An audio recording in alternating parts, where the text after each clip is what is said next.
సోదరి సోదరులారా, యెహోవా ఎల్నోస్, క్షమించే దేవుని నామంలో మీకు నా శుభములు. నేటి మన టాపిక్ క్షమాపణ. To err is human, to forgive is divine.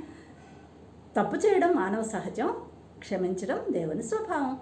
నువ్వు మనిషివే అయినా క్రీస్తు మనస్సును కనుక సంతరించుకుంటే తమ భర్తలను అన్యాయంగా పొట్టన పెట్టుకున్న వాళ్ళని సైతం క్షమించిన ఓ Elizabeth Jim Elliot, Gladys Staines, Jessica Praveen Pagadala, Erika కిర్క్వి అవుతావు.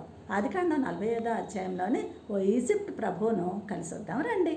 2 ఏండ్లుగా కరువు రాజ్యం వెళ్తోంది. కనాను దేశం నుండి ధాన్యం కొనడానికి వచ్చిన ఓ 10 మంది వ్యక్తులు అతని ముందు నిల్చుని ఉన్నారు. అయితే ఒకప్పుడు తనను అమ్మివేసిన ఆ అన్నలను క్షమించి యోసేపు దగ్గరకు తీసుకొని వారితో అంటున్నాడు, మీరు కాదు, మనల్ని రక్షించడం కోసం దేవుడే మీ అందరికంటే ముందుగా నన్ను ఇక్కడికి పంపించాడు అని. అంతేకాదండి, తండ్రితో సహా తన వారందరినీ ఈజిప్ట్కి రప్పించి ఈజిప్ట్లోని మంచి ప్రదేశమైన గోషెన్లో వారిని ఉంచి పోషించాడు. ఆదికాండం 50:20లో యాకోబు మరణానంతరం తన అన్నలు భయపడుతూ ఉండగా వారికి అభయం ఇచ్చాడు యోసేపు. ఇది క్రీస్తు ప్రేమ కాదంటారా? తనను నిందించి హింసించి సిలువ వేసిన వారిని సైతం క్షమించమని తండ్రిని వేడుకున్న ఆ యేసుక్రీస్తు క్షమాహృదయం కాదా? అందుకే దేవుడు మనని క్షమించడానికి ఒక షరతు విధించాడండోయ్.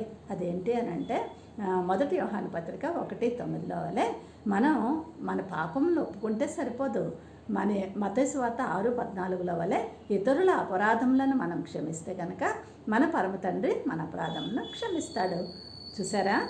గనుక అందుకేనేమో అపొస్తలుల కార్యాలు 7లో స్టెఫను తనను రాళ్లతో కొట్టి చంపుతున్న వారిని సైతం క్షమించి వారి మీద నేరం మోపొద్దని తండ్రిని ప్రార్థిస్తూ నిద్రించాడు.